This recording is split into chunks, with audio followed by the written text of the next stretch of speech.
There's a way to avoid telemarketers on your cell. Acer may be getting its own app store, and Brian Cooley shows us a really cool concept from the Geneva Auto Show. It's Monday, March 9th. I'm Mark Lasea, and it's time to get loaded.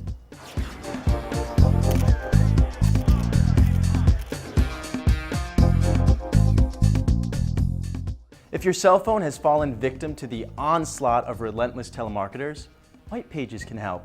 If you're an Android user, White Pages offers an upgraded application to screen telemarketer calls. The company has a large database of known telemarketer firms, and when the app recognizes them, it will flash an alert prompting you to not pick up. You could also just be paranoid like me and just not answer any unknown numbers, but you can miss important calls that way, so this app is useful. White Pages will also offer a reverse phone feature that'll let you enter an unknown number to find the said caller's name and location, which means this may be the end of prank calls for me. Oh well, White Pages charges $6.99 for 6 months, and you can find it on the Android market. There's a new site that pulls from YouTube's music videos, but primarily focuses on just the music and not so much the video. The software is affectionately called Muziic, and it lets users stream YouTube's music without going to the actual site. The interface lets you build and organize your music similar to iTunes. As expected though, the site is already treading on thin ice with record labels, TV and film rights owners, and of course, YouTube to name a few.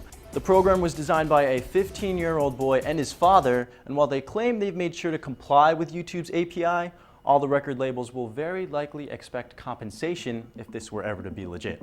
You can be sure we haven't heard the last of this.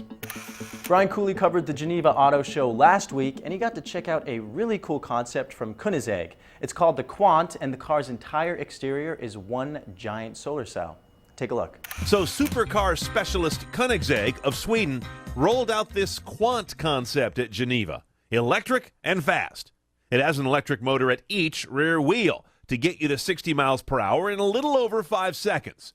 Range is an impressive 310 miles on a single charge, and check it out, the paint on this guy is one big sprayed-on photovoltaic cell. So on sunny days, you might even be able to drive a little further. Even on the gloomy days, don't sweat the charging thing because Koenigsegg claims their proprietary battery cell system can be charged in 15 minutes. They're either wishfully thinking or just went to the head of the class in terms of EVs. Oh, that's right, it's a concept. It doesn't have to work. There's a lot of speculation on what Nokia will reveal this Wednesday. The company plans to unveil the mystery during the wee hours of the morning for us here in the US. I will go out on a limb and say it probably will involve music, whether or not it's related to their Comes with Music service or some shiny new hardware, or it could be nothing. Either way, we'll keep you posted. Some fresh BlackBerry OS updates are out for the Bold and the 8900 Curve. This latest version for the Bold was released in Austria over the weekend, but it works with all carrier models.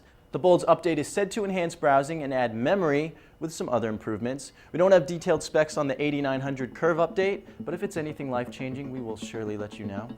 Acer may be yet another company to get an app store. The company's senior VP said that they are examining the viability of an app store, which would be accessible from its new devices. This may or may not rule out the possibility of Android on future Acer phones, and most of their current smartphones already run Windows Mobile, which has yet to get a designated app store. Acer also doesn't have its own OS, but this is all still speculation, so we can wait it out and see what happens. Those are all your headlines for today. Until next time, I'm Mark Lasea, and you've just been loaded.